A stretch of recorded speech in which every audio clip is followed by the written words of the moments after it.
Welcome to Loremen, a podcast about local legends and obscure curiosities from days of yore. I'm Alasdair Beckett-King. And I'm James Shakeshaft. And James, I've got some ghosts from the First World War for you today. Oh yes, great ghosts.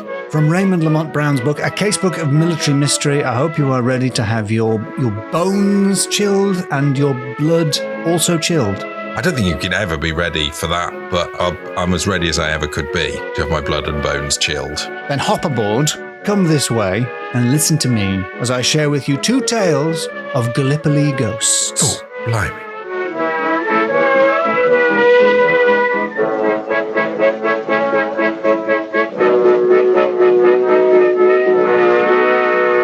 Hello there, James Shakeshaft. Oh, hello there, Alasdair Beckett-King. I'm delighted to make your acquaintance. Good.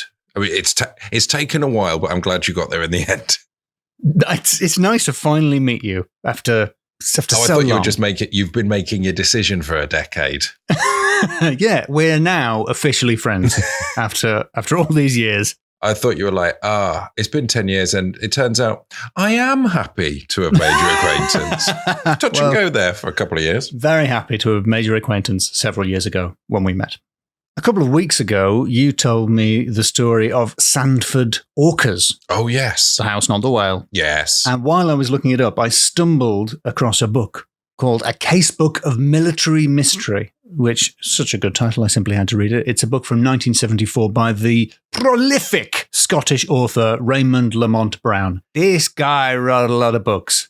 This guy's a book guy. He wrote loads of history books and biographies and lots of books about myths and the supernatural in Scotland and beyond. He was also is the word a Japanophile? Is that a word? Yeah, I think that's all right. Japanophile? Would you describe yourself as a Japanophile? These things. Answer the question, James. Would you describe yourself as a Japanophile? Probably. Well, then you have a sympathetic soul in Raymond Lamont Brown. He was also, I'm pleased to tell you, a believer. A believer? He was, well, not quite. He was a proto-believer.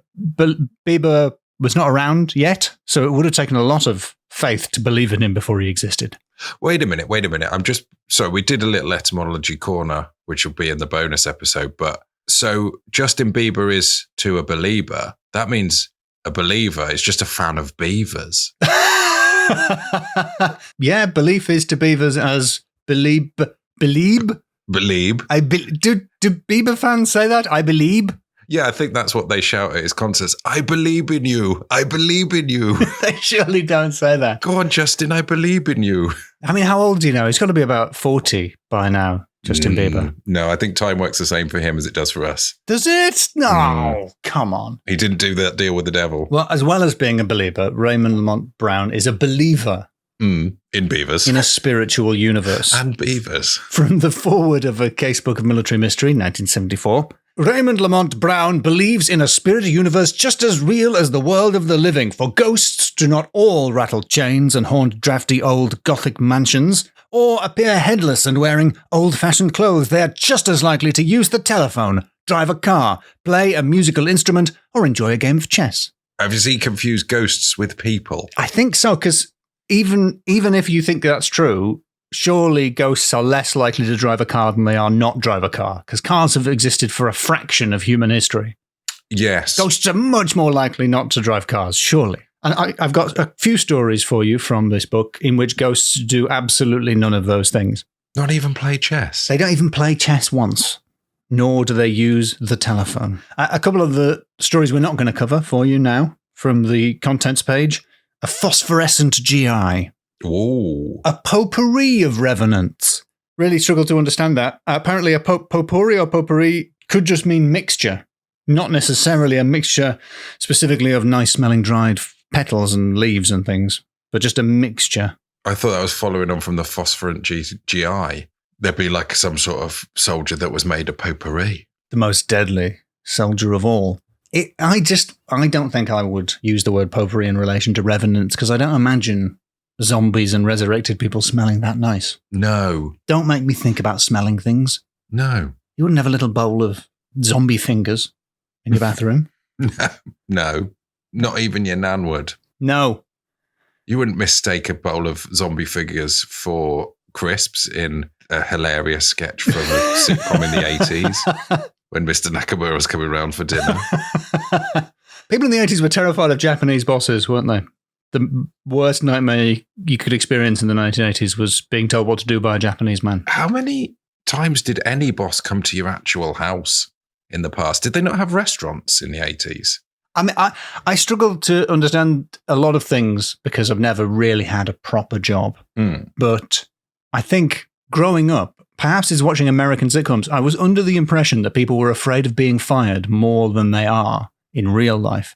But I don't know if that's that sitcoms are inaccurate or if that's just that America is different to Britain because they're always being like, oh, my boss ate zombie fingers instead of crisps. I'm going to get fired. But it's like, you can't get fired for that in the UK. Like you would go to a tribunal. They do have different labor laws in America, I think. American sitcom characters need to unionize because you are getting fired for completely unreasonable reasons. Feeding your boss zombie fingers. That's at your own home. It's not in work time. You're allowed to do that. I think that is gross misconduct and bringing the company into disrepute. It's not. It's fine. Can I tell you about a dream I had that I got hauled up in front of an HR? Because I had a dream I was working in an office and a new person started working there. Everyone was like, oh, they got a bit of a silly name. I'm James Shakeshaft. So I was like, I need to meet this person. You're like, guys, I'll handle this. Point me towards the new fella. Oh, yeah, it's a bit embarrassing. My surname is pronounced serial killer. I was like, that's all right. It's not bad. I mean, my surname's Shakeshaft and no one thinks I'm a... And then I made a gesture and someone saw that gesture and hauled me up in front of HR. That's such a detailed dream. But I really like the fact that he said it was pronounced serial killer. Just pronounce it a different way, mate. Yeah, but it's spelt Smith. Yeah, exactly. I've just remembered in my dream, you killed someone in a car accident. Me? Yeah, you did. You've just reminded me. Let's hope neither of those were prophecies. Yeah, definitely. Oh, it could have been, I might have been framed by my new workmate. Couple of other story titles for you, James. Stone Age Refugees, just a good band title there. Yes. They were on the Park stage, I think. I see them being kind of folky. Is that where you go for a folky band? Oh, just the new thing. They're the new thing. And finally, General Garfield's Experience. Lasagna? Yeah, probably hating Mondays. Beefing with normal, that sort of thing, I imagine. I haven't bothered reading any of those. I'm going to tell you a couple of stories from Gallipoli, both of which have a connection to the north of England or Scotland.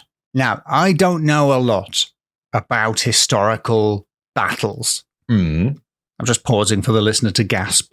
So do you know anything about Gallipoli? Right. Can I just say what comes to mind? Yep. This is something I am very weirdly sketchy about. I think it's in Italy. I think, is it First World War? Warmer. And I think some Australians are quite involved in that one. Okay. All right. That's two out of three there, James. 2 out of 3. Which one was wrong? Well, Gallipoli or Gallipoli is a peninsula which was then in the Ottoman Empire and is now part of Turkey. But we spelt it wrong, so it does sound a bit Italian. I think that's my county blindness rearing its head there, but on a national scale. Yeah, I'm sure there's a border. I'm sure Turkey and Italy border each other, so I can see how that happened. Yeah, and it was the site of a famously disastrous Allied campaign in World War I, electric boogle none. There was no electric boogling in those days. It was all clockwork, probably, or gas-powered. Yeah, steam boogaloo, maybe, would be the best you could do. And it was fought predominantly, I think, by Australian and New Zealanders. And we lost fighting the Turkish people who, to be fair to them, lived there. Right. Okay. The Allied side lost disastrously. Right. That is all the details I know. If you want to know more, you can probably look into it. I'm sure listener probably knows more than me about it. That Russell Crowe film, probably. That's not a recommendation. Is it Russell Crowe? I thought it was Mel Gibson. Yes, an Australian farmer who travels to Turkey soon after World War I to find his 3 sons who never returned. It is Russell Crowe. Oh, but I was thinking of the film Gallipoli from 1981 starring Mel Gibson. Well, we were both right for once. Yes! Yes! Okay, so there you go. Gallipoli. That's all the information you need in order to appreciate the ghost stories that I'm about to tell you. Who ever heard of a Trojan donkey? Oh, no. A budget restraints ruined a film adaptation. Yeah, you could get maybe 2 or 3 Greek soldiers in one of those. Yeah. A surprise, yes, but not a devastating defeat. I haven't really got a Trojan donkey for you, but it's close. It's close. In the 1950s, the American archaeologist Leon V. Weeks was investigating Troy. Leon Very Weeks. Or versus Weeks. We don't know what the V stood for, but probably Victor or Vincent, because those are the 2 names that begin with V. More likely, yeah. He was hanging about the ruins of the city of Troy, which is not that far away from the site of Gallipoli. Oh, yeah. He took a little break to explore the locations where the fierce battles had been fought on the Gallipoli Peninsula. Mm-hmm. He set up a camp. He had a very strange encounter night after night. I'm going to read to you from the book. One particular evening, Dr. Weeks was standing at his open tent, smoking his last cigarette before retiring, when he saw a man clambering down the slopes nearby, leading a donkey. Over the donkey was slung a load, which looked vaguely human. Intrigued by this, Dr. Weeks stubbed out his cigarette and scrambled over the rough terrain to where he had seen the man and the donkey. Yet, to his surprise, Dr. Weeks found nothing. Not a soul was to be seen anywhere in the region. Even his shouts went unanswered. Vowing not to take more than 2 glasses of wine with his supper in future, Dr. Weeks retired. The next evening, the archaeologist had just unpacked his supper dishes when I can't get over people describing any meal as supper, because it just sounds incredibly posh to me. The idea that you would be having supper while camping. It's like, are you camping with a butler? What is this meal, supper? Yes, supper's the poshest meal, I think. That's the poshest of meals. It's even posher than brunch. Oh, yeah, big time. So as he was packing away his brunch dishes, the sound of falling rocks attracted his attention. On the hillside above him, he saw the man with the donkey once more, but this time he distinguished quite clearly the body of another man slung over the animal's back. For the figure's leather boots eerily reflected the moonlight. Once again, he shouts out to him. He doesn't get an answer. And then evening after evening, the same spectre appears to him. That's very strange, isn't it? Yeah. Strange encounter. What do you think's going on there? Do you think that might be a ghost, James? I think it has to be a ghost. But what scene is being depicted? What could possibly explain a man leading another man slung over a donkey? Grave robbing? Grave robbing? Kidnapping? Maybe it's some sort of evil donkey that's kidnapped 2 people. Yes, and it's just forcing one of them to do its bidding. Yeah. To get past checkpoints. Yeah, exactly. Could be. It's not that. Is it anything to do with the film Shrek? It's nothing. It's sadly, this is one of the occasions where I have to say, no, it's nothing to do with the film Shrek. Okay, then. Carry on. A very strange experience, but one which Weeks didn't dwell upon until many years later. Dr. Weeks had almost forgotten his strange encounter when fate jogged his memory. It so happened that Weeks was invited to dine at the house of a British colleague while on a visit to London in 1968. Over the brandy, the conversation turned to philately. You know what lads are like. Is that the Lord of the Dance? It is. You've got some philatelic bones in that body, haven't you, James? You like a couple of stamps now and then, don't you?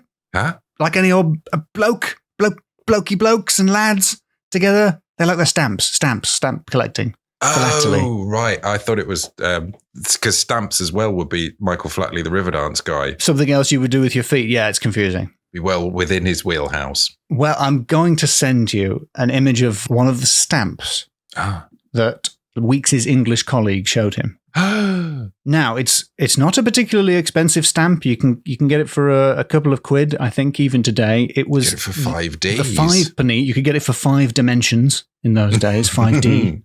So that's the 5 penny khaki issue stamp commemorating the 50th anniversary of the Anzac forces engagement in the Gallipoli campaign. Anzac being Australia and New Zealand Army Corps. And James, do you want to describe what you can see on that stamp? Well, I can see 2 human men. Yep, correct. And 1 donkey. And one of the men is holding a lead for the donkey, and the other man is riding the donkey, and he's got his arm round the other guy, and he looks either dead drunk or dead. Well, yes. I mean, if he were drunk, they probably wouldn't put that on the stamp, would they, James?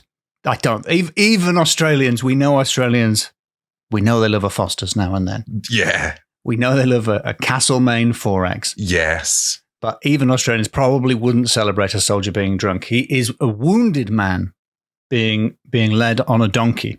And there's kind of a sort of a glow coming from them. Yes, the sun is sort of setting behind them, and it does have a weirdly spectral air to it, which is in this case purely coincidental. In the words of Raymond Lamont Brown, on the obverse of the stamp was a prominent design of a man leading a donkey on the back of which rode a wounded Anzac soldier. And you don't get to use the word obverse very often, do you? Yeah, what does obverse mean? It's the opposite of reverse, which is why you don't need to say it. Especially when you're talking about a stamp, something being on a stamp, you say on the stamp or on the sticky side. No. When you say a stamp with a picture of the Queen on it or the King on it, nobody says, well, which side was their face on? It's the side with a picture on it. On the sticky bit? Why would they put their face on the sticky bit? They didn't. It's on the obverse. So the obverse of a coin is the side with the face of the Queen or King, maybe. I mean, I don't know why I'm more enthusiastic about the Queen than the King. I do. Yeah. She's dead. She's dead. She is dead. She is dead, though, isn't she? The obverse is a face, is the face. Yeah, but the reverse of your face would be your hair, or in the case of a bald man, more face. Yes, a featureless face. Just spare face. The very top of the face. Very, very, very top. I suppose topographically, you could map it flat, couldn't you? You could unwrap it like a Mobius strip of face. Oof, that's pretty gross. Yep, let's not do that. That stamp, in fact, depicts a man named John Simpson Kirkpatrick, who hails from none other a place than South Shields in County Durham. That's not in Australia. No, it's not in Australia. He's a County Durham lad, and he's with Duffy the donkey. Another Duffy. We had a Duffy last week. Yeah, second Duffy of the pod. The nationality of the donkey is unknown to me, not recorded by history as far as I know. Which one's the South Shields guy? The South Shields guy is the one leading the donkey, and during the Gallipoli campaign, he rescued dozens of wounded soldiers and carried them on his donkey down Monash or Shrapnel Valley. Okay. Or, for balance, an evil donkey got him to do his bidding and kidnapped a load of people from the battlefield. I mean, he did get shot and die, which is why he's being commemorated on the stamp, so we probably shouldn't make fun of... Do we know that wasn't by a donkey? We don't know whether the donkey was behind it. We don't know whether the donkey survived. So he was a hero of the campaign, of the disastrous campaign. Fair play, actually. Fair play to him. Jokes aside, that sounds like he did a really good thing. That's quite brave. Even though I guess we were kind of invading, and we probably that didn't go that well. Not a great idea. I don't know why we keep saying we as if I was involved. He was in control of the donkeys. No, he was one of the strategists behind the He quite ill-considered campaign, apparently. He has a real Shrek energy. Winston Churchill. Yeah, I guess, I mean, they're both really popular with people who do memes on Facebook. But quite kind of grumpy and gruff and, yeah, got donkeys to do their evil bidding. That's not even the plot of Shrek. Never mind the plot of Winston Churchill's life. So, James, I ask you, could what Leon V. Weeks saw be an echo of John Simpson Kirkpatrick's heroism? Yes. Yeah, it could be, couldn't it? That's what RLB, Raymond Lamont Brown, thinks. He thinks what the donkey saw may have been what he describes as a kink in time. What the donkey saw? Yeah, I believe I did say that, but that's not what I meant to say. I mean, you've got if you do want to move from Montgomery Bonbon books into grown-up crime fiction, that's your name of your first book, What the Donkey Saw. Why do you think children wouldn't like What the Donkey Saw? I just think it sounds a bit more grown up. All right. Okay. Fine. What the Donkey Saw it is. RLB, Raymond Lamont Brown, suggests that the donkey that Leon V. Weeks saw might have been the result of a kink in time. Oh. And he compares it to a case that we have covered on a previous episode. Yeah. The story of Lucy Lightfoot. Now I'm going to do a quick recap of that because he thinks the same forces might be at play. At the time when I told the story of Lucy Lightfoot, I said it was an example of fake lore, a story that wasn't true. But I'll leave that for you to judge, James. Was that the Isle of Wight? It is set on the Isle of Wight. I'll recap it now in case you or a listener don't remember. A young local woman fell in love with the effigy of the Knight Edward Astor in Gatcombe Church on the Isle of Wight. Then, one day, during a thunderstorm and an eclipse, she vanished in the church, along with the chrysoberyl set in lodestone which decorated the hilt of the Knight Edward Astor's misericorde, or dagger. Misericorde. Yeah, great name, yeah. The saddest chord. And the Reverend James Evans found historic documents suggesting that she had zapped back in time to the 14th century and fell in love with the real Edward Astor. Now, I would say that the Reverend Evans made it up. And so would he, because he admitted that he made it up. Yes, because he did say that. Yes, he said that he made it up. However, not to leap to conclusions, Raymond Lamont Brown has a different hypothesis. He offers a scientific explanation. Oh, and bear in mind, however long this goes on, I've abridged this. Oh, right. According to Einstein's theory of relativity, matter itself is a kind of kink in the space-time manifold. And where kinks occur, they're in inverted commas every time he says kinks, so that's why I'm saying it in that voice. Where kinks occur, space is warped or distorted, and even time itself becomes curiously mixed up, as it were. Such kinks become very much accentuated when a sudden alteration of natural forces occurs. That's in italics. That's why I said it like that. The abnormal events, then, of June 13th, 1831 may have set up a powerful chain reaction which swept through Gatcombe Church. We know from the properties of chrysoberyl that when grains of it explode, their inner energy acts as an extra booster to its discharge power. Likewise, we know, he's really stretching, we know. We know that when the crystals of lodestone disintegrate under pressure, they give off magnetism many millions of times greater than discharged under similar circumstances by other substances. Add all this power of the chrysoberyl lodestone natural forces to the passionate, almost insane desire of a pubescent girl for the object of her desire. All right, Roy.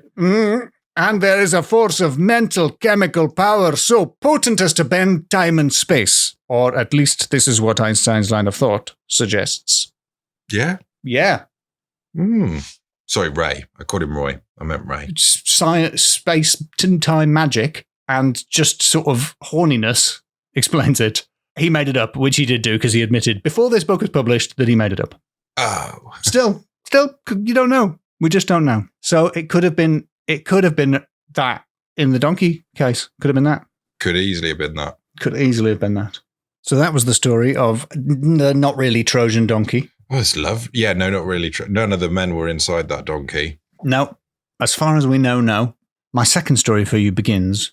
An Englishman, an Irishman, and a Scotsman get on a plane in Japan. Oh, right. Okay. It sounds like the setup for a joke, doesn't it? But it's not, and actually the story is quite sad. Oh, okay. But I mentioned to you that Lamont Brown was a Japanophile. I assume he was there researching one of his books. But as he was travelling back from a visit to Japan, he met Charles Richardson, a Birmingham cutlery sales executive, and Father Ian O'Gorman, a Roman Catholic priest. Now, I don't know for certain that Ian O'Gorman, the Roman Catholic priest, is Irish, so I have been a little presumptuous there. Right. Okay. But come on, I think he is. Here's a question, James. Yes. The joke is called An Englishman, an Irishman, and a Scotsman. But in the order of the joke, it's always Englishman, Scotsman, Irishman. Yeah. Depending on the theme, there are some that end with this, that are make a joke out of Scots people's national stereotype of being mean with money. And sometimes that's the sort of the crux of the joke. Maybe there are some that end with the Englishman and nobody has told them to us. I think, well, there are some, but they're usually like the Englishman says something rude about everyone else. The Englishman says something really bally funny about those two other fools. They look jolly silly. I just can't think of anything more glamorous than travelling by aeroplane in the 1970s from Japan to England with a cutlery salesman and a priest and having an intellectual discussion, as RLB did, about the meaning of the soul. Can you imagine it? The sheer glamour. Can you imagine just the decor of a 70s jetliner? Imagine it's stunk of cigs. Of course, there would be 3 or 4 cigarettes on the go. Per person. Per person, yeah. Each finger gap with a cigar in it. Incredible. The glamour of it. So they had an intellectual conversation to while away the long hours, as Raymond Lamont Brown puts it. And during the discussion, Father O'Gorman recounted a story told to him by a South of England parish priest, Father Bates. Now, Batesy, as I think of him, was one of your lot, yes, but he was stationed in Glasgow, acting as the dog's body to an elderly senior priest. So the year, James, is 1920. The city is Glasgow. And the weather is, go further? Raining. It is raining, yes. How dare you not fulfill Scottish national stereotypes? Changeable. Yeah, interesting. Yeah, it's a rainy night in Glasgow. Bates has been out priesting, doing whatever it is priests do, doing his rounds, and he comes back completely soaked, and he's warming himself by the fire when he's satched, James. He's absolutely satched. And as he tries to warm himself by the fire, he hears at the door, boom, boom, boom. He looks to the old priest to see if the old priest is going to get it. The old guy's pretending he can't hear it. He's just sitting in his chair, reading Hustler or Penthouse or whatever they had in the 1920s. Gentleman's magazine. Yeah, reading a gentleman's magazine, like Stockings Monthly. I don't know what they had. So Bates, I suppose I'll have to answer it then. Me, the junior priest. He gets up and he goes to answer the door. Darkness there and nothing more. Yeah, just like in Edgar Allan Poe's The Raven. There's nobody there. So he closes the door, goes back to the fire, and sits down hoping to finally have a chance to dry off. Again, boom, boom, boom. RLB continues. Just as Father Bates was dozing off in the fire's welcoming heat, the knock broke the silence once more, and the door visibly shook on its hinges. Father Bates threw the door open and, in the flickering light from the gas lamp across the street, saw a rough-looking man with a handkerchief tied around his neck, standing, beckoning him to follow. Instinctively, Father Bates knew that he was being summoned to perform the last rites, and calling to the man to wait, he put on his overcoat and gathered the things he would need. So, he's about to perform the last rites, also known as what I like to call, as I'm sure you're aware, extreme unction. The most radical and bodacious version of unction. I was slightly thinking it might have been a donkey kicking the door. It's not a donkey. There's no donkeys in this one. That would have been an incredible callback if there were a donkey in this story. Kicking the door. And the first time he didn't look down. Once out in the street, the man signed for Father Bates to follow him and started off at a pace which the tired priest found difficult to keep up. At length they reached the docks, where the vile tenement houses formed a human warren of dank alleyways and mouldering apartments. For a moment, Father Bates lost sight of his guide, but at a stone staircase at the far end of the block, he again saw the man waiting for him. So, I don't know if this is something that people are aware of, but we don't really have flats in Britain, mostly. Most British cities didn't really build apartments and flats. No, not before the 60s. London in particular is just full of houses that have been split up into flats. And of course, there are blocks that were built post-war, and there were large council houses which were being built in the 20s and 30s. But Edinburgh and Glasgow, by contrast with England in particular, have these big sandstone tenement buildings, which are now very beautiful and I'm sure extremely expensive. And I guess at some point in the past, fairly miserable in the 1920s. And to be fair, having stayed in them at the fringe. Oh, they're ever so moist, yes. It just soaks in the wall. You're getting like Victorian damp coming through the walls. It's, the rain lands on the building and just filters down to you in the basement. Do you think that took a while, though? It took a while for the bricks to fill up like a sponge. Probably. I've heard that when the tube was new, it was cool down there because the It's groovy. yeah, it was extreme, radical, bodacious, if you will. Apparently, the soil used to absorb all the heat, so you could chill out down there. But now I'm sure I've said this on the podcast before, now it's baked. Quite literally, the clay bits the clay is baked into hard clay, and now that absorbs the heat in the way an oven does. And so it's just getting hotter. Yeah. Tube chat. And Edinburgh buildings and Glasgow buildings are like that, but for wet. They're like a wet oven.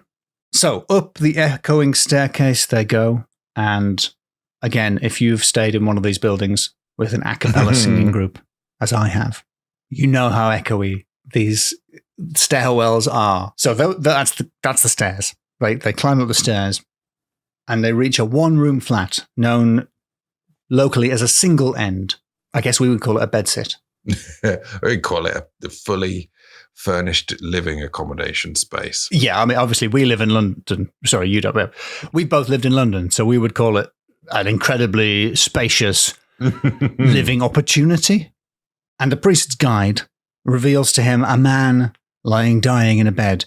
The guide goes over to the bed, bends over the dying man, and seems to whisper something into his ear. And then, what do you think? What do you think happens then?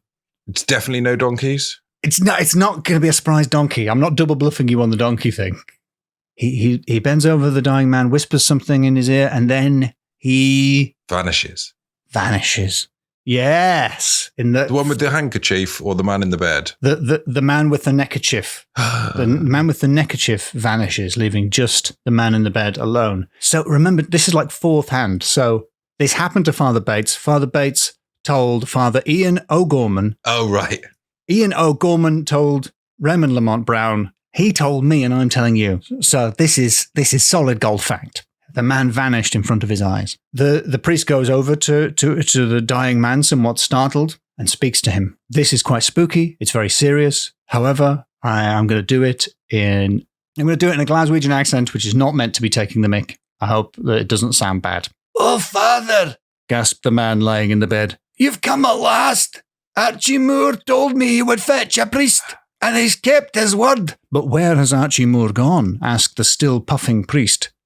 "He died at Gallipoli 10 years ago. But Father, listen to me." I'm imagining he's probably pulling on his dog collar here. "You'll understand when you hear my story. Archie Moore and I were school pals. We were both orphaned young and roamed and thieved together all over Glasgow in the old days to keep alive when we ran away from the orphanage. Somehow there was a blood pact between us, sealed by the dangers and the suffering we had encountered together.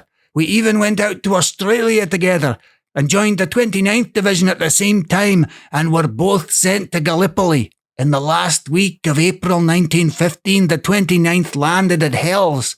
Or is it Hellas? I don't know how it's pronounced. Sorry, Gallipoli. Gallipoli. "Landed at Hellas. On landing, we all scrambled through the water and faced a murderous hail of bullets. Archie fell on the beach, mortally injured in the chest. I saw him fall and rushed over to where he was lying. He had not long as the blood was oozing out of him with every breath he took. Archie's hand gripped mine. 'Do one last thing for me, mate. Fetch the priest.' I stumbled away and found a Roman Catholic padre for Archie, who had been a lifelong papist, more pious than myself. The priest gave my pal the last rites, and Archie's last words to me were, 'Thanks, Jimmy, thanks. When it comes to your time to die, I'll do the same for you. So, Father, that's why Archie Moore came for you tonight.'" And that, James, is the story of Bombardier Moore's promise. It is spooky. Did the accent detract from the spookiness? It did, because I'm also thinking of donkeys, so it's very Shrek. I forgot about that. Are you as like? Were you just holding out for a donkey appearing in that story all the way through? Yeah, a little bit. Yeah. Would you like to score these tales of ghostly Gallipoli, James? Absolutely. Okay. Well, my first category for you is I'm going to say names because I don't know. You didn't seem very impressed by Father Ian O'Gorman. I did. Because I thought it was Ian Ogle's man. I was like, oh, Gorman. I did like that. I've just realised that Roy Lamont Brown was kept reminding me of Roy Chubby Brown. No, it's Ray rather than Roy. Oh, it's Ray Brown. Raymond Lamont Brown. Oh, well, that's fine then. I don't know whether he was chubby or not. Sorry, I think he's still alive. I don't know whether he's chubby or not. I like the name Ray Lamont Brown. That's a good name. And his titles for stories, General Garfield's Experience, Stone Age Refugees, A Phosphorescent GI, General Garfield Experience, Private Kirkpatrick and His Ghostly Donkey.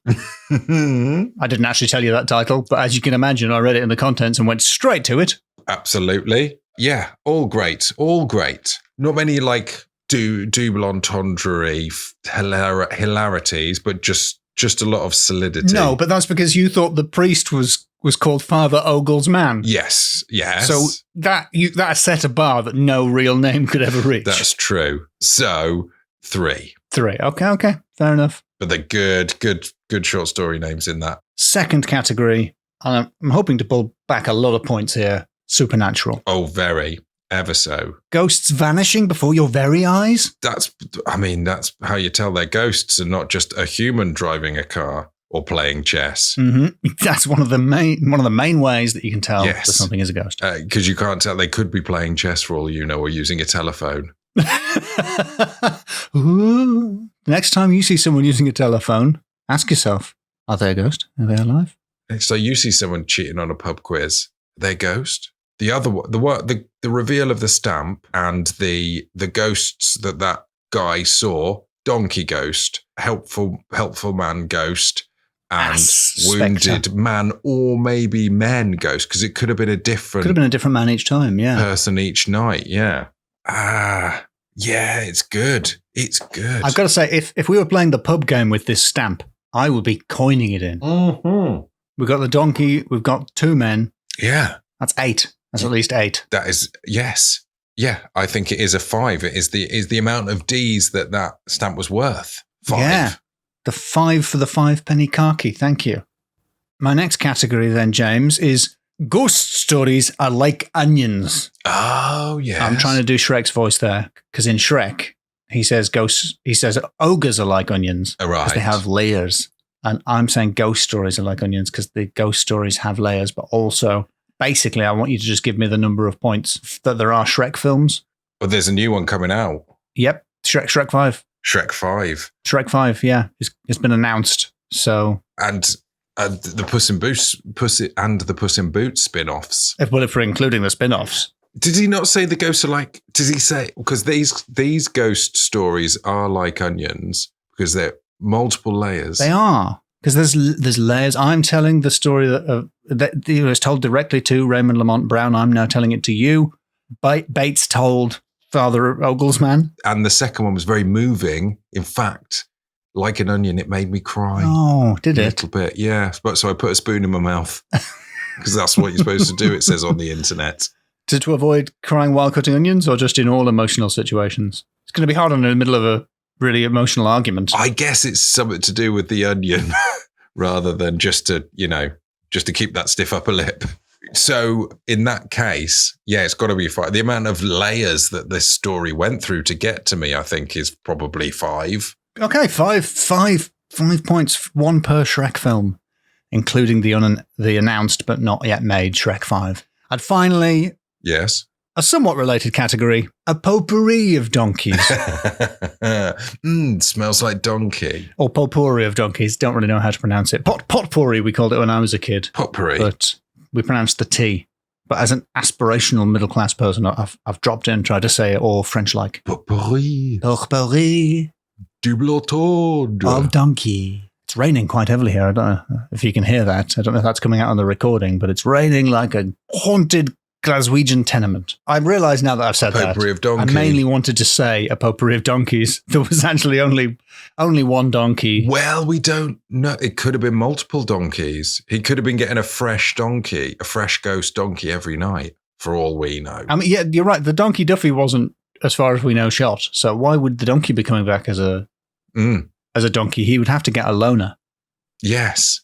And if we've learned anything from this episode, is that you can't trust a donkey. So for fear of donkey reprisals, I'm going to give you a high score for donkey potpourri. I'm going to give you a 4. A 4. I mean, I think that's generous. Honestly, I think that's too much. I don't want to assume anything about them because that will make a donkey come for me in the night. That's what they say, isn't it? Yeah. Never assume, or a donkey will come for you in the night. Lest donkey vengeance strike. That's the last thing you hear.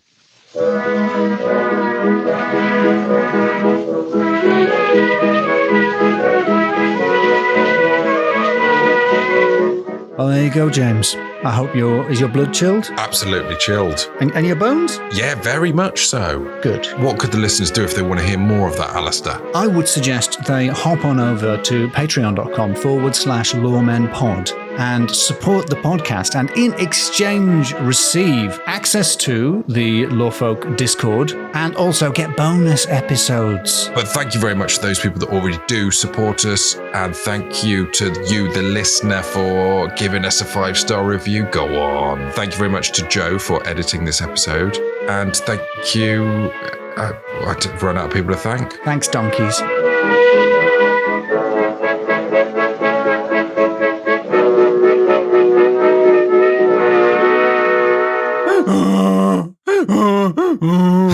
It does sound like the psycho music. It does sound like the psycho music, doesn't it? A donkey was forced Hitchcock to make that film. He was forced at donkey point.